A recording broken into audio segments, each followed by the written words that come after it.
But yeah, it's really hard to actually capture how many people are here right now. Whoa! Okay, well, you know, that's okay. fine. That's like basically the same thing as Dark. Like, I get it. Okay. I mean, Maru said he was scared to play against Dark.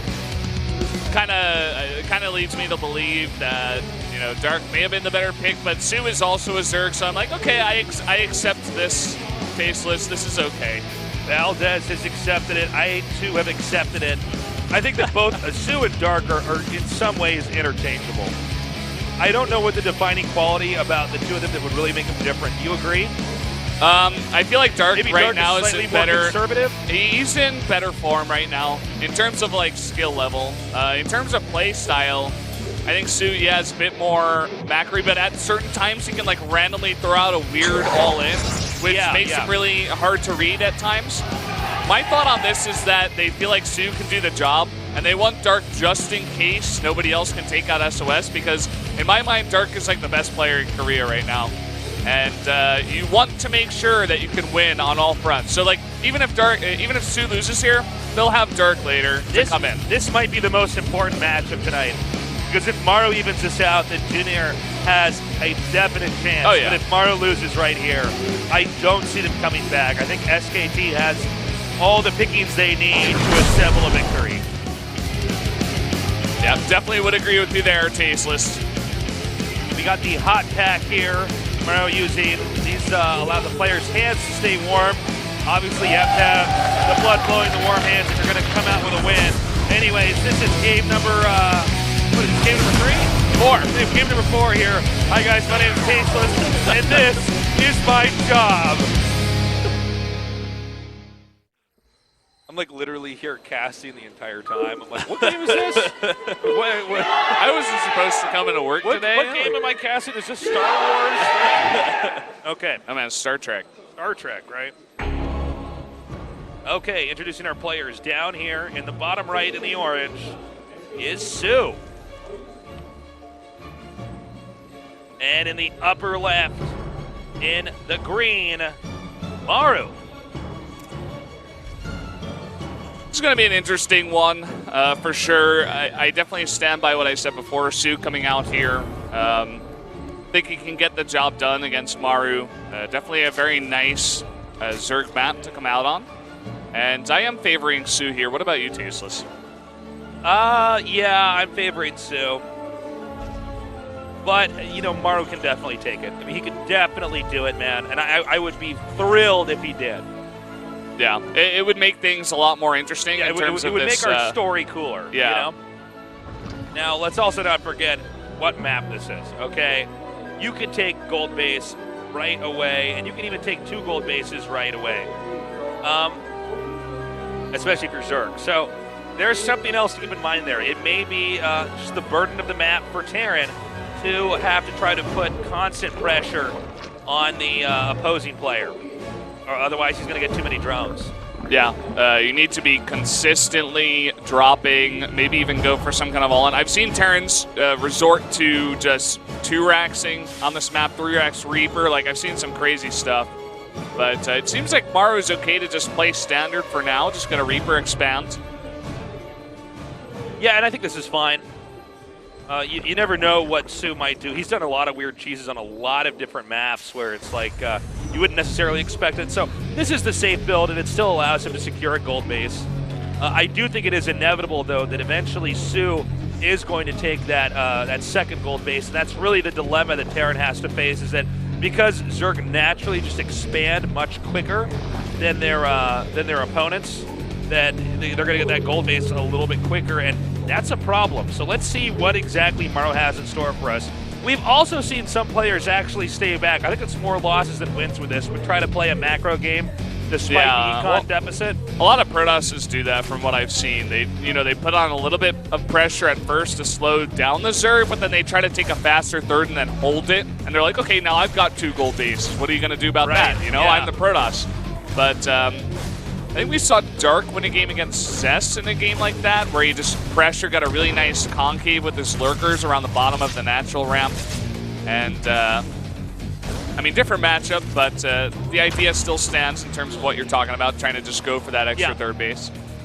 And we got Ling Speed coming down here. No third base yet. You can also, if you're Zerg, you do have the option to do some kind of two-base timing here because it's so expected that Zerg will eventually take a third that occasionally you can throw the Terran off because the Terran knows that third is generally inevitable. Occasionally, Terran is being way too greedy, like getting double eBay or something like that back at home. Whoa! Okay, so he trades the Reaper for the Creep Tumor. I don't think that's a good trade for Maru, in fact. The problem as well with that, Valdez, is that now he has no idea if the third base is going to be taken. Yeah. The Reaper is actually there to spot for the third base and ideally delay the drone. So the moment that's picked up, Sue just, nods his head and says, all right, I'll take this gold now. The Hellions are eventually going to spot it, but the Hellions, I mean, when's the last time you saw a Hellion kill a building, Valdez? Let me ask you that question. Never, right? It's never happened. I called Blizzard. I had them look at the history of every game that's ever happened. It's never happened. A Hellion's never killed a building. Does a Hellbat count as a Hellion? Absolutely not. Okay. Absolutely not. I'm glad we straightened that out. So all that he can really do is try to harass the workers if they were to be there, but I think Zerg should have a sufficient enough of an army to hold this off. Yeah, we got 4 Hellions out here now. Gonna do the same kind of job, snipe some tumors, delay the transfer, as you were talking about. This is gonna force Sue, rather, to probably make some roaches to move out on the map, push these Hellions away. And he's just gonna go with 3 defensive ones here. Okay, Medivacs are going to, Medivac's gonna come up here. He's gonna try to drop. Looks like Sue is more than prepared for this. And so he drops the low ground, but that's fine. Sue's gonna be fine with that. All he wants to do is ensure that the drones are not gonna take any damage. There'll be no interruption in his mining. Yeah, really nice defense there from Sue. It didn't look like much, but having your units in position there ready for the drop means that unless Maru wants to sacrifice his Hellions, he's not getting damage. And that's a big win there for Sue. We do have this drop coming in again. You can see that Sue is like really on top of even where the drops are likely to go next. Now he is seeing that Overseer there, so the Viking's going to try to pick this off. I don't believe he's going to be able to see much of anything here in the main. In fact, I think he's just out of actual range. Yeah. Are the eBays stacked there? He might have seen the double eBay. I'm not sure. Do you mind checking for me, actually? Let me take a look. Yeah, they are. I can actually see if he saw them. No, he actually didn't see anything. Oh, wow. He didn't. Okay, he didn't even see one eBay. Excuse us. So that's pretty big. Always helps to know just kind of what the rhythm and the rate of the upgrades are going to be. Yeah, and I'm sure that Overseer wanted to get in there and get some nice scouting done. I love when Terrans make a Viking against Zerg. It's just so good at shutting down any kind of scouting information that you could get if it gets into the main. It's also just good for clearing the map, just denying Zerg any kind of map control, any kind of map vision. And all you need to do is commit to 1 Viking. It's very strong. So now Zerg's in the phase of the game. Hold on a second. Sorry, I got a tickle in my throat there. So now Zerg's in the phase of the game where they can actually start to produce. They can actually start to bully on the map. Now, here's what I'm scared about, Valdez. You see how Maru's taking the blue base, the one that's easy to hold? I mean, this means that with the gold base and an extra blue base, there's a little bit under double the income right now for Zerg, just slightly. So it's pretty scary. I mean, Zerg just has a massive amount, and really from here, Zerg can start to push. Zerg can try to force his command center to lift, kind of like we saw in the Myunchik versus Mario game. If he gets a lift, only if he gets a lift here, I think the game is over. It's not going to be like the Myunchik Mario game in the sense that there's a way to come back. But if he can get that position, which I think he's eager to try to do, which by the way is why he's gone for Siege Tank specifically in this composition, is he's hoping that he can harass this back. Yeah, we have 4 Siege Tanks out right now, but only 3 Medivacs. So Sue gonna push in here. Here come the Corrosive Biles trying to jump out of those tanks. Nice micro by Bar to pull that back, but he's going to have to fire some more Corrosive Biles at these tanks here. Nice control, beginning to pick up. And actually, he did a fantastic job there. So Zerg's going to go ahead and back up. But he's certainly not done yet, it looks like. Just wants to keep trying to shave away at anything he can in this expansion. As this is going on, Sue has actually secured the blue base. He's got that blue base. He's not making any more drones, so he's sticking on 58 for now. He really wants to keep up this pressure, keep the tank count low. You see Maru making 3 bunkers right now to try to hold this. This is pretty crazy. Now, he never puts any drones there. He's committing to this. And this may be the Achilles heel, actually. If he overextends with his tanks can punish stuff like this better than basically anything. So if he overextends here and isn't utilizing those bases properly, it could be a serious problem. Here come the Corrosive Biles tanks in the back, but this is an immense amount of Ravagers in the back trying to land those Corrosive Biles. Nice micro once again from Maru to pull back the tanks, but Su just wants to get on top of all these units. Looks like it's not going to be enough pushback for now. Yeah, and he's continuing to just hammer away down here, trying to fire as many Corrosive Biles, keep those tanks shooting for as little as possible. And you know what? Even though Terran is kind of holding it, he's also losing way too much. Oh man, now forcing a lift on the orbital. Corrosive Biles getting even just that much more damage done, and Su recognizes that he has a huge tempo advantage. He wants to end this game right now, only making more and more units. And yeah, because Su has these double gold bases, he can keep producing. Notice he's already, once again, at about 168 supply to the 122. And for points of time, it's really Terran mining off of practically one base, because once that orbital's lifted, he hardly has anything. I love that play from Su. Scan comes down, he pretends he's going home, and then he immediately brings his units back into a concave, ready to go on the offensive here. Okay, he's starting to load up these bunkers right as they finish. The Ravager Corrosive Bile is about to be shot. There it is, raining down, connecting with those tanks. Nicely done. Once again, some more Corrosive Biles here, trying to hit those medevacs too. Once again, nice micro from Mara, but this may just be too much from Su. He's sending Liberators down here, but this is exactly what he needs to take this on. Can he get a target down here on the CC?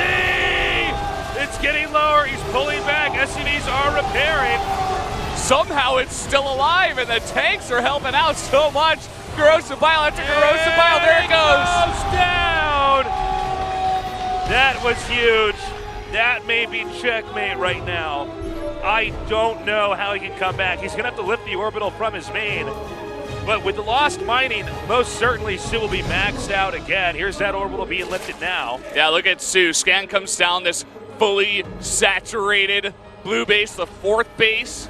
He's like, okay, I guess I just have to somberly take this third. Meanwhile, Su, he techs up more, he's getting +2, he's getting an extra base. Yeah. This guy is unstoppable now. No, he's looking pretty sick, man.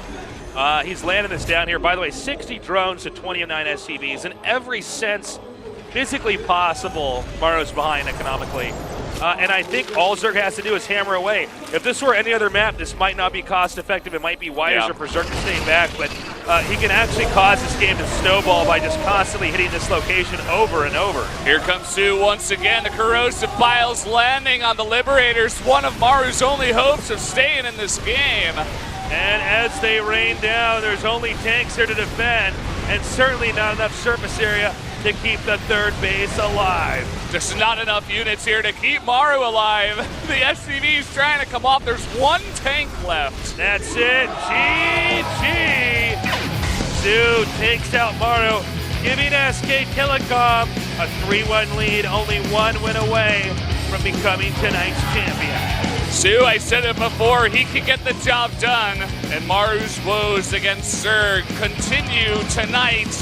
It's no exception. Damn. Nicely done there. He gave a little thumbs down after he took Maru out. I don't know, guys. I guess they have to have SOS come back and all kill this entire team. Well, SOS, $, he's done it against KT. But can he do it against SKT? You're adding an extra letter. That's You're adding about 3, 4 top-level players to the lineup. It's a whole extra syllable. What are you going to do? What are you going to do? I don't know. It's a tall order, but crazier things have happened. Yeah, and, you know, if there was one guy, it would be SOS. I mean, he's one of these players that can come out here and surprise everybody. He did it before for us. I'm just not sure if I'm feeling the same vibes tonight. All these players from SKT just looking so solid. Even Myungsik in his game that he lost to Maru, he's barely lost that one, you know? Yeah. Maru just barely squeaked that one by. Well, our next map is going to be Lairley at Crest. It has to be SOS, right? You'd be crazy not to pick SOS. I love the way you say that, Tasteless. Lairley at Crest. How do you say it? It's Laralac Crest. But I like Lilac. Larally. I thought I was casting with Dan after I heard that one. I had to look to my left you to got make that sure. Artosis accent where he says everything like a little bit differently. All right, let's do it. Let's bring SOS out. There's no other option, right? Yeah, I think it has to be. I mean, we got Laralac Crest, Dust Tower, Zolrena. That's a nice setup there for SOS. He's probably least happy with Laralac, but he can win one. Maybe he can go to the maps he likes and continue with that kind of momentum. But This SKT. is a serious tall order. We're going to have a short break. When we come back, we're going to go on to game number 5 here in tonight's SPL. Stay tuned.